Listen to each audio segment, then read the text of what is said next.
This is In the Black with T. Dallas Smith. Conversations with trailblazers, glass ceiling breakers, and champions for change who inspire and cultivate leaders every day. When I think about the American dream, I think of C. David Moody.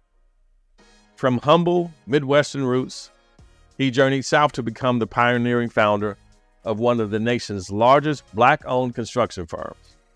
But he never lost sight of the greater good. For over 30 years, David has been uplifting his community, mentoring youth, and creating opportunities for the next generation of leaders. He is a testament to the power of purpose. David, welcome to In the Black. Man, thank you so much for having me, Dallas. Man, this is exciting for me to be here with you, and I've enjoyed watching your climb and your journey, so this is pretty cool to be here with you, man. I appreciate you having me. Hey, man, bro, it's an honor. I'm glad you said yes. And before I even get into the sort of official questions, the one thing you and I have in common is a man by the name of Herman Russell. And I think about the lives that man touched and the people who are out here doing extremely well as a result of having been around him. And there's a lot you could talk about, but if you had to say what's a few of the takeaways that you could say, this made a difference in the company as it relates even today in 2023 that you learned from him way back, like what's a couple of takeaways? One of the things I've learned as I've aged and gone through life, we will go for what we see, and what I mean, people who look like us. Herman's the only person that I personally know and had a relationship that was at such a level of height that it made me feel like I really could achieve something at a big space. And also, what I enjoyed about him, me and him had a really good relationship, but he was a very humble person. But the other thing he taught me that I used to tease him about till he passed, Herman can be cheap too, though. He got on me one time. It's one of my favorite stories. We were leaving an event, and he saw me at the valet. We were together, and I had $2 that I gave the valet. He said, "You give him $2 when you come, and you go?" I said, "Yeah." He said, "Oh, no, $2 for the whole thing." I just laughed. I said, "Herman, you work all kind of money, and you go not tell me I'm giving $2 too much." And that was just a classic. And my other thing that I really always remember about him, he had a saying, squeeze all that juice out that orange. And which means, man, you get not just in business, but in life, man, just squeeze. So I have a saying now, I'm going to wear out, not rust out. Amen. Amen. I love it. So, I've echoed the same sentiment. It's about seeing something. You're like, hey, it's possible. And here's a man who had a speech impediment, who was born in Jim Crow, Georgia, who was on the Air Force One in his 40s. So, we had the honor and the blessing to be around him and see that. So we're talking about the great Herman J. Russell. But I would say that now moving forward, we've got David Moody Jr. You're a testament to, humble beginnings, building your company from, construction empire, being one of the best to do it. You're making an indelible mark on the landscape. What wisdom can you share about defying the odds and achieving such greatness? Man, that's a deep question. I'm 67, so I was born in 1956. So I came along during civil rights movements as a young person. Man, when I came along, I was 12 when Dr. King got assassinated. So I grew up on watching the lynchings, hearing about lynchings and the segregation and different stuff. And we lived in Chicago, but my dad was from Louisiana, and we would go visit his family. I didn't understand till much later in life. We would drive from Chicago to Louisiana nonstop. My parents rotated. I was in college before I realized that you could actually spend the night on a road trip. But what my parents were doing, we had to hit certain checkpoints that they felt comfortable to get gas and different things along the way. We never stopped to eat. We just got gas, went to the bathroom, and it was always a place where we could go. But I just think back, I wanted to be an architect, but I didn't know I wanted to be an architect. all I saw were the guys who were draftsmen. The high school boys in my neighborhood carried the little portable drafting tables. Remember, this is before computers and stuff where Oh you actually yeah, had. I had the T-square back in the day too, the big T-square. So, Yeah. so I actually thought I was going to be a draftsman. And then I met my first black architect when I was 16 in Ann Arbor, Michigan. We moved from Chicago to Ann Arbor, Michigan. And that's when I said, oh, I want to design. I don't want to just draw for somebody. And that's kind of what got me going. Then I came to Morehouse. And I tell you, coming to Atlanta was life changing, and coming to Morehouse, because Maynard had only been the mayor for a year when I came. Blacks were starting to get an opportunity. And it was just so phenomenal to be around and watch people. And I didn't think, I never planned on being an entrepreneur. I just wanted to have a good job and be an architect. Then I went to Howard and got my degree in architecture and started my career. And then I took a field assignment on a nuclear power plant. I was working for Bechtel. And I fell in love with the action and the noise. And that's how I shifted over. I made the pivot to construction. What I tell people is my passion was architecture, but you got to know what you're good at doing. So be careful not realizing what you're good at versus what your passion is. You might have a passion for singing, but if you can't sing, you could be a great songwriter, a great producer, a great arranger. So there's so many other things that kind of goes with your passion. And so I always tell people, I didn't change directions. I just did a pivot. I'm better suited personality-wise for construction. And then I went in business for myself. And like most of us who start businesses, I was undercapitalized. And God just had a plan for me. That's all I can say, because 35 years later and wondering how I was going to even make ends meet in the beginning is just phenomenal for me. Well, you got to give a shout out to Carla. Oh, yeah. 41 years of marriage in November. Beautiful, man. Beautiful, beautiful. I'm going to pivot just a bit. Trust and integrity are cornerstones of success in construction.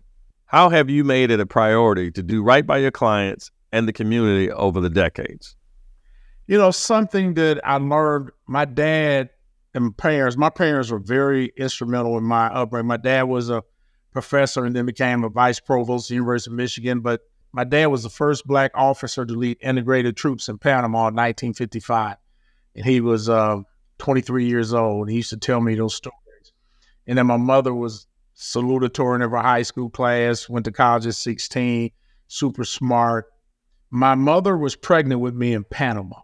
And about 3 months before I was born, she came back to the United States to be born. And I never forget, as a young kid, she said, I came back to America, so if you wanted to be president of the United States one day, you could. Now, we're talking 1956 when I was born. Early 60s, when we don't even have rights to vote, and then all kind of stuff's going on for us. But my parents believed so much that things would be better. They instilled in me that if you wanted to be president of the United States, I could. I never, ever heard my parents talk about doing anything shady or unethical in my whole life. So I just grew up saying, just do it right. Just do things right. Somebody taught me something. They said, when they peel back the layers of your life, make sure the outer layer is the same as on the inside. So I would go out my way to make sure the person that I give publicly is the person who I am in private. I love it, man. I love it. Is there one particular client? This is not on my script, but you're taking me in a place, because I can point at clients who, I'm doing fine, but then this client came on and the world changed. Is there one particular deal or client would that happen for you? That you can point at? Like, it's a couple. It was the Olympic Stadium. That's when I said it was with Herman Russell and Beers, and I said, oh man, I can do this. The Atlanta History Center, Morehouse, but right now, it's the relationship I'm working with Google and doing, work for them.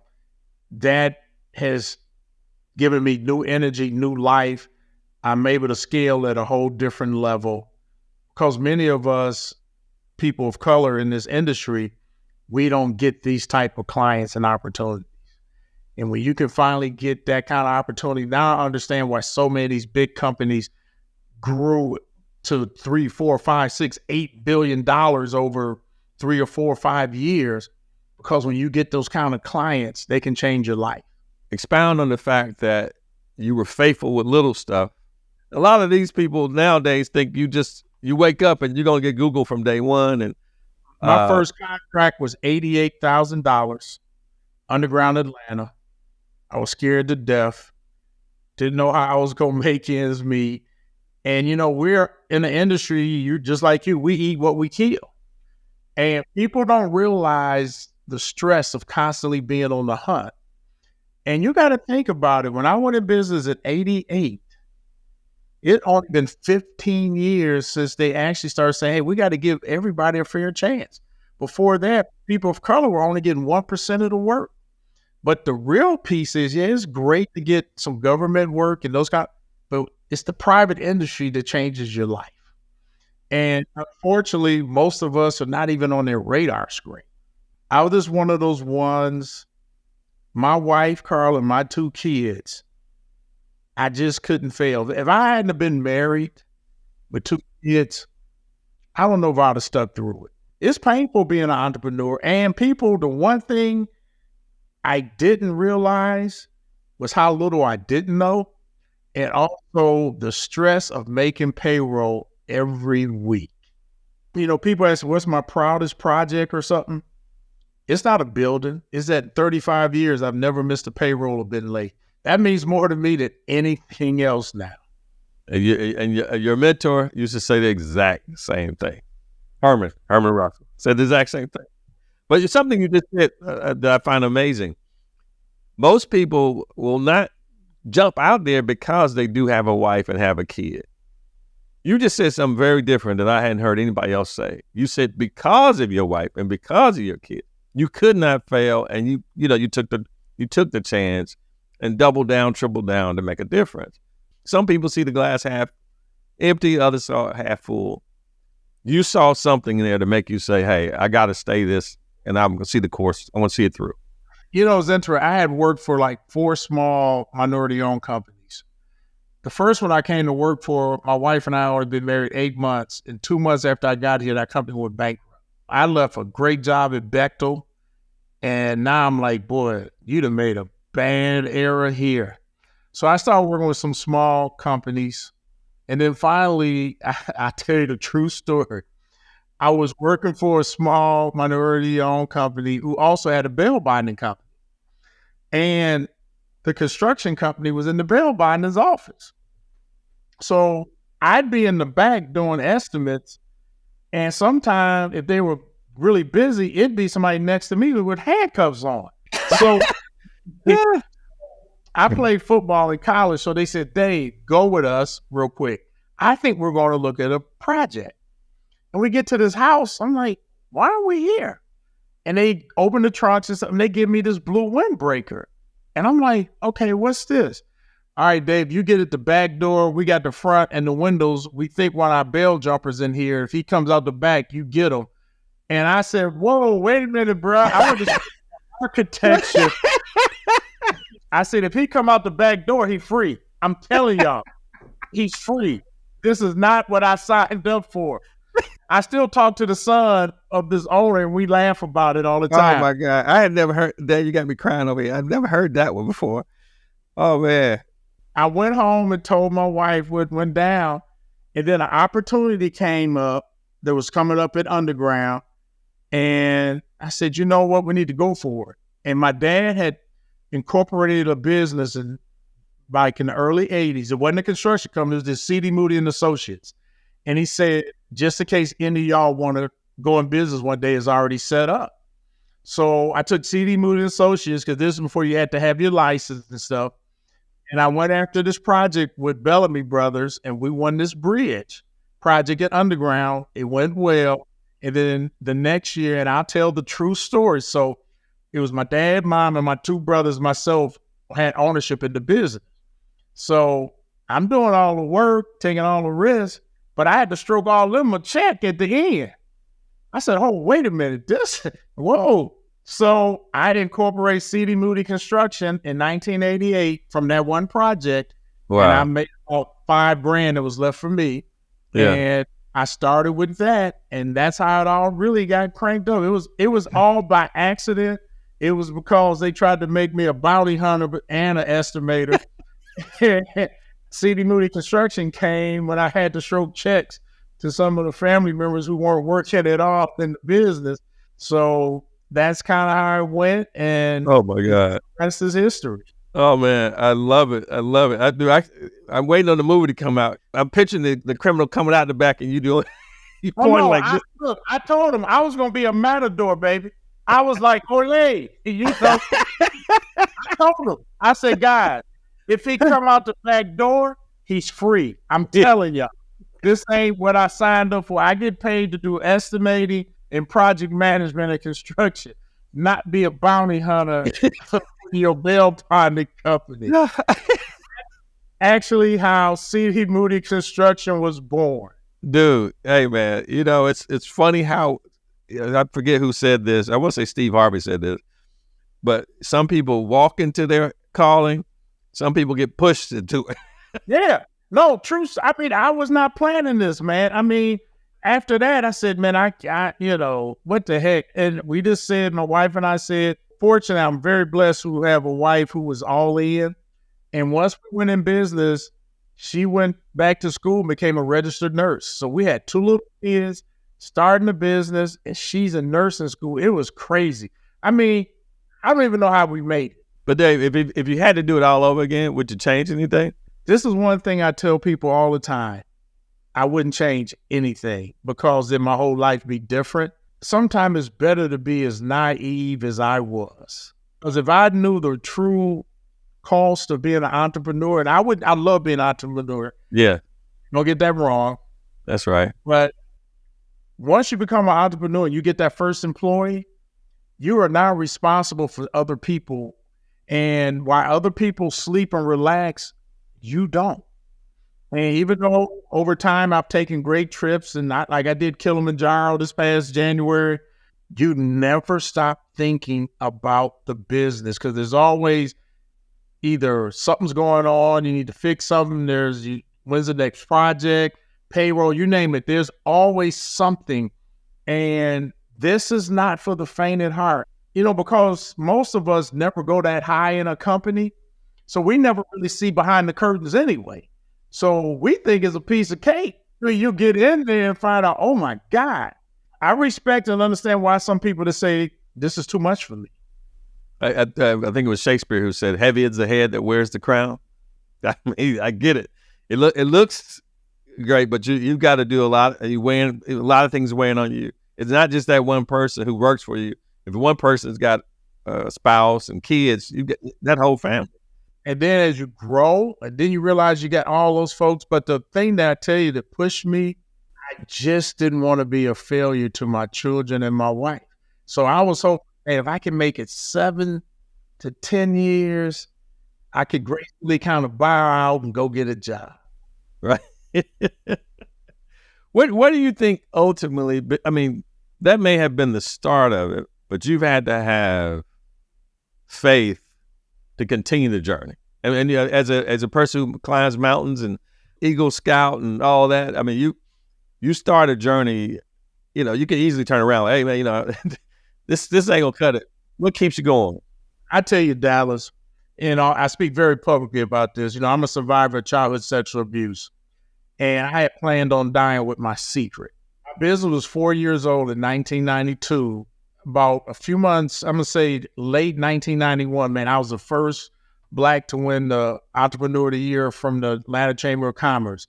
I was at the White House for a national award for the United States Commerce. So, man, we blowing up and going. Well, my wife finds out someone close to her had been sexually abused by someone they knew, and I just blurted it out. It happened to me. So I had been triggered in a way that I really wasn't prepared. So I said it, and I thought, okay, that wasn't bad. Well, it's like a pressure cooker. You know, you remember how that pressure cooker would rattle, and then you had to take that pressure off?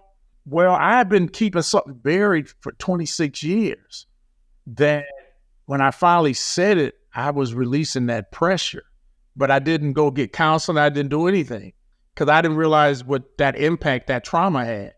Well, then I started having panic attacks and I didn't know what was happening. And then I finally had a complete nervous breakdown, but I couldn't tell anyone. So I had to suffer in silence. And at the same time, we still didn't realize what had happened to me as a child was affecting me. So I went and had every kind of test possible, and it said, you're fine. And then finally, we were able to put two and two together. And all I did was therapy for panic attacks. I didn't do therapy for trauma of sexual abuse as a child. So what really kind of kept me going also was I was determined that the person who abused me, I couldn't let them win. And it became, I'm doing this for every survivor that's suffering in silence. That's one of the reasons I hiked Kilimanjaro. I felt myself getting worn down again after 20-something years of just powering through, that I went and got a trauma therapist and did cognitive behavioral therapy, finally dug in. And one of the reasons I did Kilimanjaro was to face all my triggers. Because high altitude is like having panic attacks when you feel like you can't breathe. So, I had to push myself through a whole bunch of things. I speak publicly because in 92, at 36 years old, I had never felt more lonely than I ever felt. I didn't start speaking publicly to 2012, and it was actually the Jerry Sandusky thing at Penn State that made me start speaking publicly to put a face on this. So I've been driven by a couple things. One, I didn't want to fail for my family. I love what I do. I love construction. But more importantly, in 92, I became driven that I couldn't let that person win by me giving up and quitting. So, and those aren't good reasons really to do stuff because it takes a lot of energy to do that. I'm actually running my business for the first time where I'm not powering through and I'm not wrestling with anxiety and stuff, in private. So that's why what I'm doing now, Lord willing, I'm just 67. When I look at, some of the other folks, senior folks in their 80s and 90s still in business.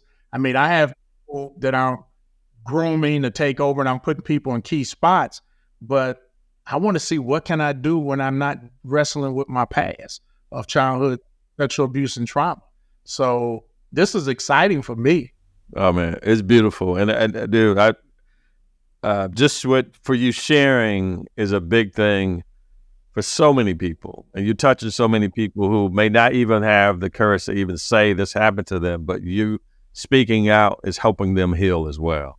Well, I speak all around the country on this, and I speak on my social media platforms, but I have so many people who will whisper to me, thank you, it happened to me, especially men. And I say this to everybody. One, I'm not a therapist. I'm just a person who shares their story. So get a therapist to help you. I believe God has put me in my position in my business and life because this is what I need to do to help others. And the people that really impact me the most are those who tell me I saved their life. They are thinking about committing suicide until they either saw a video I did or heard me speak or saw something.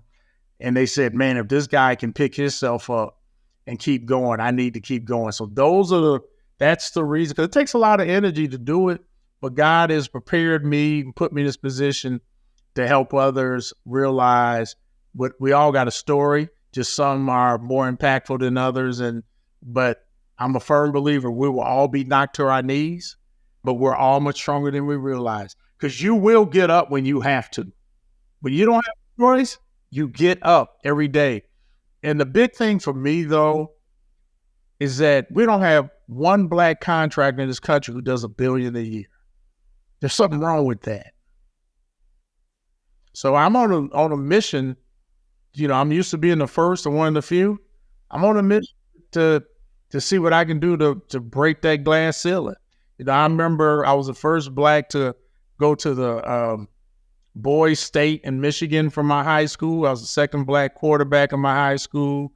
I was the first black architect from a black college in the division I was in when I came out. I was, first black Boy Scout president here. I was the first Black president of Associate General Contractor, State of Georgia. I was the second Black president of our Rotary Club. And I tell those stories because it's not easy being the first or one of the few because you carry extra weight. Whew. Yes. You carry extra weight of performance. You try and make sure you don't screw up for the person who come behind you because you want somebody to come behind you. Because if you screw up, there may not be a second chance. Like it was told to me at Cushman Wakefield. If I screwed up, there wasn't going to be a second, third, or fourth. Yeah. And it's not fair that we probably carry a load we shouldn't carry because it's not somebody put this load on us. But many of in our generation, again, coming along in the 60s and stuff, we were told all the time you had to be twice as good. You didn't see anybody who looked like you, even in this field that we're in. So most of us know we have to do a great job so they will give somebody else who looks like us a chance. Because we've heard and we've seen and know times where people say, well, I tried. Or the other thing is, well, we can't find nobody. Yeah, that's the one I've been hearing for 42 years. It's like, dude. Well, the other thing interesting, and I always kind of share this. It's kind of like, remember, we couldn't be middle linebackers. And then couldn't be quarterback. Right. Couldn't be a center. Couldn't be a quarterback. And Willie Lanier was the first Black starting middle linebacker for the Kansas City Chiefs in the 60s. Wow. I have a picture of Jackie Robinson sliding in the home base. And then I have a little statue of Tuskegee Airmen. And I keep those because it reminds me, okay, things might be a little tough for you, Dave. You're going through something. But they went through some stuff. Yeah, exactly. Okay? And those are the kind of things that kind of keep me like, bruh, pick yourself up, keep going. Yeah, it wasn't innuendo at the time. You knew, so. Right. And it's bigger than us. Yeah, no doubt. And it's plenty to go around.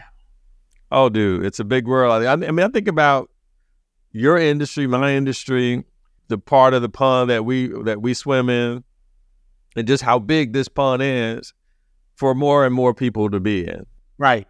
All right, David, hang on.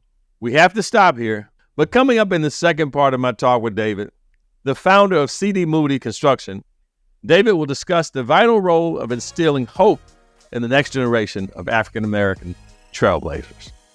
It's important that we give hope to people and we help these young folks see there is an opportunity. Don't give up so easy. Don't give up. But I think the biggest thing is hope, because hope is what got me through my darkest time. I had my faith and hope.